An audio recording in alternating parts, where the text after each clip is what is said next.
പാലക്കാട് നിൽക്കുന്നുണ്ട്. ഓപ്പോസിറ്റ് ശോഭ സുരേന്ദ്രനാണ്. ശോഭ സുരേന്ദ്രൻ നല്ലൊരു കാൻഡിഡേറ്റ് ആയിരുന്നു. പിന്നെ ഈ പറഞ്ഞ പോലെ രമേശ് പിഷാരടി നിൽക്കുന്നുണ്ട്. കോൺഗ്രസ്സിൽ ഒരുപാട് ആളുകൾ ഈ പറഞ്ഞ പോലെ യൂത്ത് പ്രവർത്തകരൊക്കെ ഉണ്ടായിട്ടും രമേശ് പിഷാരടി അതിൽ വന്നു. എന്താണ് അഭിപ്രായം? അല്ല, രമേശ് പിഷാരടി വരുന്ന സമയത്ത് ഇദ്ദേഹം സ്കോർ ചെയ്യുന്നൊന്നും എനിക്കൊരു പ്രതീക്ഷയില്ലായിരുന്നു. പിഷാരടി വരുന്ന സമയത്ത് ഞാൻ ഒരുപക്ഷെ അവിടെ യൂത്ത് കോൺഗ്രസിൻ്റെ ജില്ലാ പ്രസിഡന്റൊക്കെ ഇവിടെ കാൻഡിഡേറ്റ് ആവും, അല്ലെങ്കിൽ ഒരു പൊളിറ്റിക്കൽ ഫൈറ്റ് നടക്കുന്ന സമയം എന്നൊക്കെ ചിന്തിച്ച് രമേശ് പിഷാരടിക്ക് അവിടെ ഒന്നും ചെയ്യാൻ സാധിക്കില്ല എന്നാണ് വിചാരിച്ചത്. പക്ഷേ നിലവിൽ രമേശ് പിഷാരടി അവിടെ ക്ലിയർ ആയിട്ടുള്ള ലീഡ് ശോഭാ സുരേന്ദ്രൻ്റെ മേലെ എടുത്തു കഴിഞ്ഞു. ശോഭാ സുരേന്ദ്രനേക്കാളും ലീഡ് ചെയ്ത് രമേശ് പിഷാരടി പോവുകയാണ്. രമേശ് പിഷാരടിക്ക് അവിടെ സാധാരണക്കാർക്കിടയിൽ വലിയ ഇമ്പാക്റ്റ് ഉണ്ടാകുന്നു. കുട്ടികൾക്കിടയിൽ പുള്ളിയെ ഇഷ്ടപ്പെടുന്നു, മുതിർന്നവർക്കിടയിൽ പുള്ളിയെ ഇഷ്ടപ്പെടുന്നു. പുള്ളിയുടെ ഓരോ സ്റ്റേറ്റ്മെൻറ്റും കേരളം മുഴുവൻ ശ്രദ്ധ നേടുന്ന രീതിയിലേക്ക് മാറിക്കൊണ്ടിരിക്കുകയാണ്.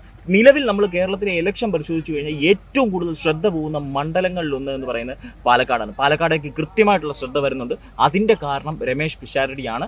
നിലവിൽ ഈ പറയുന്ന CPM-ൻ്റെ കാൻഡിഡേറ്റ് ഒരു CPM BJP അഡ്ജസ്റ്റ്മെൻറ്റ് അവിടെ നടക്കുന്നുണ്ട്. CPM BJP ജയിച്ചാലും കുഴപ്പമില്ല, കോൺഗ്രസ് ജയിക്കരുത് എന്നുള്ള രീതിക്കാണ് അവർ കാൻഡിഡേറ്റിനെ ഇട്ടിരിക്കുന്നത്.